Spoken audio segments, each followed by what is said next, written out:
20% வாக்குகளை வைத்துக்கொண்டு முதல்வராக முடியுமா? விஜய்க்கு தமிழருவி மணியன் கேள்வி.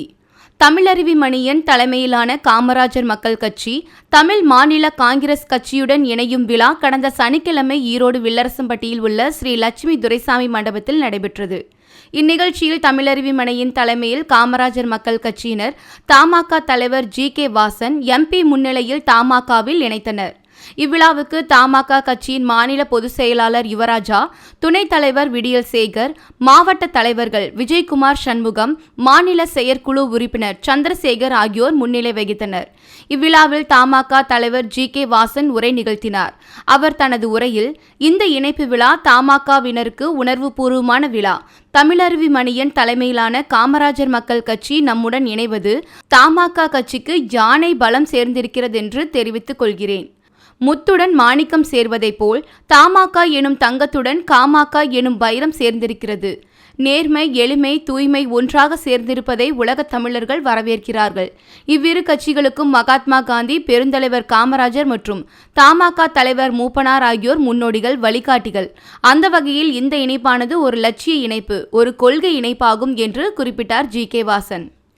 இவ்விழாவில் தமிழருவி மணியன் உரையாற்றுகையில், தமிழக வெற்றி கழக தலைவர் விஜய்க்கென்று ஒரு கணிசமான வாக்கு வங்கி உள்ளது. வாக்களிக்க வரக்கூடிய முதல் தலைமுறையினரில் பெரும்பாலானவர்கள் விஜய்க்கு பின்னால் வருகிறார்கள். தானாக பெரும் இளைஞர் கூட்டம் அவருக்கு பின்னால் இருக்கிறது. இவர்கள் அத்தனை பேரையும் கணக்கெடுத்து பார்த்தால் 20% வாக்குகள் இருக்கும்.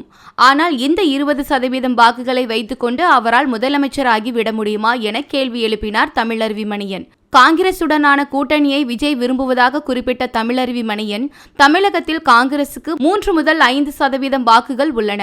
அப்படி இருக்கையில் 20%ம் 5%ம் சேர்ந்து 25% வாக்குகளால் ஆட்சி மாற்றத்தை ஏற்படுத்திவிட முடியுமா? எம்ஜிஆர், ஜெயலலிதா வழியில் தானும் திமுகவை ஒரு தீய சக்தி என கூறுவதாக கூறும் விஜய், அச்சக்தியை வெளியேற்றிட தனியாக நின்றால் முடியுமா என தமிழருவி மணியன் கேள்வி எழுப்பினார். தமிழகத்தில் திமுக ஆட்சி அகற்றப்பட வேண்டும் என்று கூறும் விஜய், அதற்கு அதிமுக, பாரதிய ஜனதா மற்றும் தமிழ் மாநில காங்கிரஸ் அங்கம் வகிக்கும் வலிமை மிக்க கூட்டணிக்கு விஜய் வருவதுதான் சரியாக இருக்கும் என்றார் தமிழருவி மணியன். நான் விஜய்க்கும் ஒரு வேண்டுகோளை இந்த நேரத்தில் வைக்க விரும்புகிறேன். விஜய் சிந்திக்க வேண்டும். இன்றைக்கு உண்மையிலேயே விஜய்க்கு ஒரு கணிசமான வாக்கு வங்கி இருக்கிறது. நான் தொடர்ந்து தமிழக தர்பாரில் அவருக்கு எல்லா விதமான பரிந்துரைகளையும் வழங்கி இருக்கிறேன். விஜய் யோசிக்க வேண்டும். ஒரு இளைய தலைமுறை கண்ணை மூடிக்கொண்டு விஜய் பின்னாலே வருகிறது. வாக்களிப்பதற்காக வரக்கூடிய முதல் தலைமுறையில் பெரும்பாலானவர்கள் இன்றைக்கு விஜய்க்கு பின்னாலே வருகிறார்கள். இவர்கள் அத்தனை பேரையும் நீங்கள் கணக்கெடுத்து பார்த்தாலும் 20 விழுக்காடு வாக்குகள் இருக்கிறது. இந்த 20 விழுக்காடு வாக்குகளை வைத்துக் கொண்டு விஜய் முதலமைச்சர் ஆகிவிட முடியுமா? நான் விஜயிடம் அன்போடு பேசுகிறேன். 78 வயதான நான் ஒரு மகனிடம் பேசுவது போல் பேசுகிறேன்.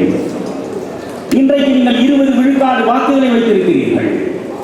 தானாக ஒரு பெரும் இளைஞர் கூட்டம் உங்கள் பின்னாலே வந்து கூடுகிறது, மறுக்கவில்லை. நான் இளம் பெண்களும் இளம் பிள்ளைகளும் உங்களை நோக்கி ஓடி வருகிறார்கள். உண்மைதான். உங்கள் அரசியல் வாழ்வில் சிறக்க வேண்டும் என்று ஆசைப்படுகிறார்கள். உண்மைதான். ஆனால் அதற்கு நீங்கள் என்ன செய்ய வேண்டும்? 20 விழுக்காடு வாக்குகளை நீங்கள் வைத்திருக்கிறீர்கள். காங்கிரஸ் கட்சி கூட்டணி வந்தால் பரவாயில்லை என்று அந்த வாசலை நோக்கி எதிர்பார்த்து கொண்டிருக்கிறீர்கள். தமிழ்நாட்டில் தேடி தேடி பார்த்தாலும் காங்கிரசுக்கு 3 விழுக்காடிலிருந்து 5 விழுக்காடுக்கு மேல் வாக்கே கிடையாது. உங்கள் 20 விழுக்காடு வாக்குகளும் காங்கிரசினுடைய 5 விழுக்காடு என்று வைத்துக் கொள்ளுங்கள். 5 விழுக்காடு வாக்குகளும் 25 விழுக்காடாக வளர்ந்தால் நீங்கள் ஆட்சியை பிடித்து விடுவீர்களா? யோசியுங்கள். அல்லது சின்ன சின்ன கட்சிகள் 1% கீழே இருக்கக்கூடிய கட்சிகள், ஒரு 10 கட்சிகளை வைத்துக் கொண்டு நீங்கள் ஒரு கூட்டணி அமைத்து வெற்றி பெற்று விடுவீர்களா? நிச்சயம் முடியாது. ஒரு இடத்தில் கூட நீங்கள் வெற்றி பெற மாட்டீர்கள்.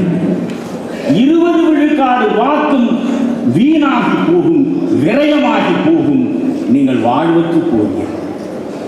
ஆனால் இன்றைக்கு இந்த பக்கம் யோசியுங்கள். இன்றைக்கு அதை ஐயா வாசன் அவர்கள் ஒரு வலிமை மிக்க கூட்டணியை உருவாக்குவதற்கு தொடர்ந்து அனைவர்களும் பேசிக் கொண்டிருக்கிறார். அதனால் இப்பொழுது நான் சொல்கிறேன், நீங்கள் விஜய் அவர்களே உங்களிடம் இருப்பது 20 விழுக்காடு வாக்கு. நீங்கள் காங்கிரசுக்கு காவலி எடுத்தாலும் வந்து சேர்ந்தாலும் நீங்கள் முதல்வராக முடியாது. ஆனால் இங்கே ஏற்கனவே அண்ணா திராவிட முன்னேற்ற கழகம் 23 விழுக்காடு வாக்குகளை சென்ற நாடாளுமன்ற தேர்தலில் பெற்றிருக்கிறது. 23 விழுக்காடு. இந்த பாரதிய ஜனதா கட்சி அண்ணாமலையினுடைய தலைமையில் அமைத்த கூட்டணி 18 விழுக்காடு வாக்குகளை பெற்றது. இந்த இரண்டையும் சேர்த்தாலே 41 விழுக்காடு வாக்குகள் இருக்கின்றன. உங்களுடைய 20 விழுக்காடு வாக்குகளும் இங்கே வந்தால் 61 விழுக்காடு வாக்குகளாக மாறும். 234 தொகுதிகளில் 200 தொகுதிகளுக்கு மேல் நாம் வெற்றி பெற்று ஆட்சியை கைப்பற்ற முடியும். எப்பொழுது விஜய் அதிமுக, பாஜக, தமிழ் மாநில காங்கிரஸ் இருக்கக்கூடிய கூட்டணியில் வருகிறார் என்ற செய்தி கிடைக்கிறதோ அப்பொழுதே திராவிட முன்னேற்ற கழகம் மூட்டையை கட்டுகிறது.